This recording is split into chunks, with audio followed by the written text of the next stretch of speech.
আমরা আজকে এখানে বরযাত্রাপুর জিপি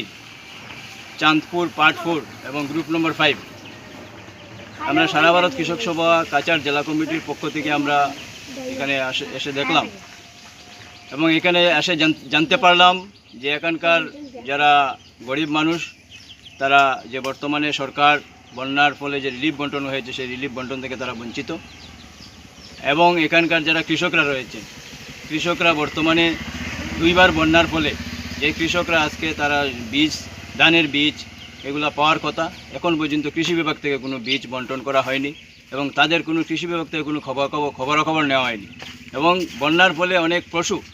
যারা গরু ছাগল মহিষ যারা রয়েছে এরা অনেক খাদ্যের অভাবে তারা অনেক অসুবিধার সম্মুখীন হচ্ছেন। যারা কৃষকরা তাদের গরু কীভাবে তাদের গরুকে খাওয়াবেন, গরুর খাদ্য কীভাবে জোগাড় করবেন এবং অনেক গরু মারাও গিয়েছে।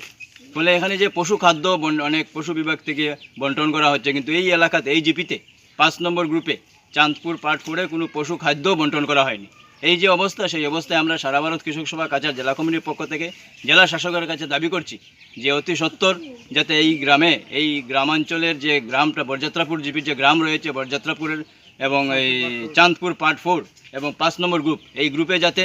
তদন্ত করে, এখানে গ্রাম সেবক রয়েছে, পাটোয়ারি রয়েছে, সেই পাটোয়ারি দিয়ে তদন্ত করে যাতে এখানে ফ্লাড এফেক্টেড এরিয়া এটা ঘোষণা এখানে যারা পাবলিকের পক্ষ থেকে যেটা জানানো হয়েছে এবং আমরা জানতে পারলাম যে এই গোটা চাঁদপুরে পার্ট 4 এবং পার্ট 5 গোটা এলাকাটাই বন্যা কবলিত এবং ফ্লাড এফেক্টেড এরিয়া। যেহেতু ফ্লাড এফেক্টেড এরিয়া ঘোষণা, তাই যার জন্য এখানে রিলিফ থেকে শুরু করে কৃষকের সমস্যা থেকে শুরু করে যত ধরনের সরকারি সুযোগ সুবিধা, সেই সুযোগ সুবিধা এখানে পাওয়ার কথা। বর্তমান যে বিজেপি সরকার, সেই বিজেপি সরকারে যে স্বজন পোষণ, এখানে রিলিফ বন্টনের স্বজন পোষণ হয়েছে, এখানে রিলিফ যারা ধনীরাও রিলিফ পেয়েছে, অনেক গরিব কৃষকরা রিলিফ পায়নি এবং এইভাবে রিলিফ নিয়ে অনেক বঞ্চনা করা হচ্ছে এবং রিলিফ বন্টনে অনেক অনিয়ম করা হচ্ছে, অনেক কারচুপি হচ্ছে এবং যেখানে অনেক মানুষ, এখানে যারা গরিব মানুষ রিলিফ পাচ্ছেন না এবং ধনী মানুষের রিলিফ পাচ্ছে। এই যে তোমার বৈষম্য, এই যে বঞ্চনা, কিছু মানুষের রিলিফ পাচ্ছে,